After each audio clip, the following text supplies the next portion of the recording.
Section 4. A place for everything and everything in its place, ideally. Now that you've channeled your inner organizational Marie Kondo and purged your workspace of unnecessary clutter, it's time to tackle the keep pile. Remember that age-old saying, a place for everything and everything in its place? Well, it's about to become your new mantra.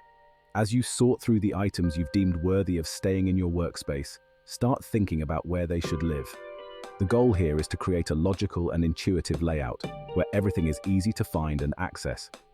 Consider factors like frequency of use, item size, and proximity to your main work area.